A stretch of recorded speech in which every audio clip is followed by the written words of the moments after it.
प्यारे विद्यार्थियों, आज हम कक्षा 12वीं कविता सहर्ष स्वीकारा है, जिसकी रचयिता है गजानन माधव मुक्तिबोध। गजानन माधव मुक्तिबोध ने भगवान को संबोधित करते हुए कहा है, जिंदगी में जो कुछ है, जो भी है। कवि गजानन माधव मुक्तिबोध कहते हैं कि मेरी जिंदगी में जो भी है, जो कुछ भी, अर्थात कुछ भी, में राग है, विराग है, प्रेम है, ईर्ष्या है, दुख है, धन दौलत है, जो भी चीजें हैं, मतलब कि सारी की सारी सहर्ष स्वीकार है। कवि कहता है मैंने सहर्ष मतलब खुशी के साथ स्वीकार कर ली है, अंगीकार कर ली है।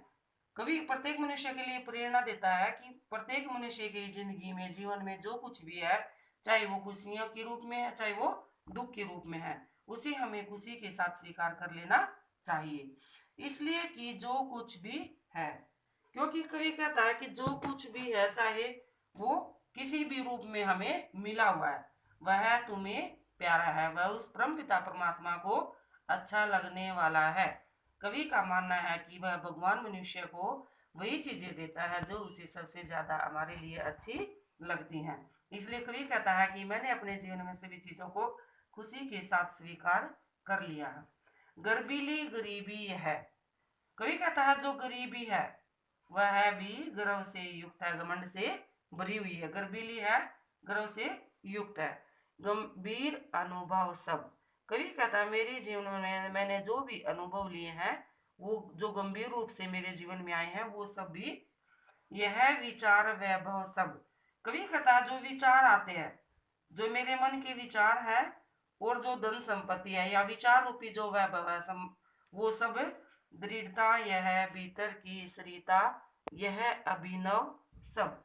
कवि कहता है दृढ़ता, मेरे जीवन की जो कठोरता है, भीतर की सरिता मतलब मेरे अंदर जो नदी की तरह, जिस प्रकार नदी लगातार बहती रहती है, ठीक उसी प्रकार भीतर मतलब अंतरात्मा में, मनुष्य की अंतर आत्मा में विचार रूपी सरिता मतलब नदी हमेशा बहती रहती है। वह यह अभिनव सब, अभिनव मतलब नया, जो कुछ भी नया नया चलता रहता है। मौलिक है, मौलिक है, सत्य है, सत्य है। कवि कहता है कि मेरे मन में ये विचार रूपी जो नदी हमेशा बहती रहती है।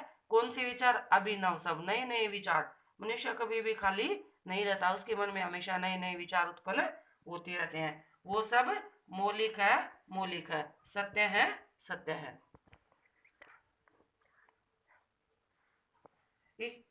इसलिए कि पल पल में, कवि कहता है ना कि मौलिक है, मौलिक है, सत्य है, सत्य है, जो कुछ भी मेरे जीवन में घटित हो रहा है, इसलिए कि पल पल में।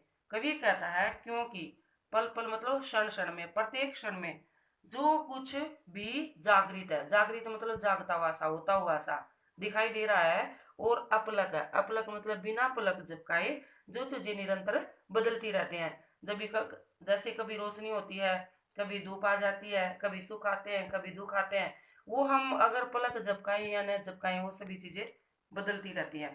तो कभी कहता है अपलक, बगैर पलक झपकाए जो कुछ भी दृश्य बदलते रहते हैं जीवन में, संवेदन तुम्हारा है। कवि कहता है वो भी तुम्हारे ही द्वारा किए गए कार्य हैं। किसको कह रहा है? कवि भगवान को कहता है कि हे भगवान, मेरे जीवन में प्रतिपल, हर पल, हर क्षण जो कुछ भी बदलता रहता है वह सब सत्य है। जो कुछ भी जागृत है, जो कुछ भी विद्यमान है इस जगत में, इस प्राणी जगत में, जो कुछ भी हमें बिना पलक झपकाए होता हुआ दिखाई दे रहा है, उसमें भी गुप्त रूप से उसको भी करने वाला कौन है? तुम्हारा। असंवेदन तुम्हारा है, अर्थात प्राणी जगत में जो चीजें हमें घटती हुई दिखाई देती हैं अदृश्य रूप में, वो भी भगवान के द्वारा ही की जाती हैं।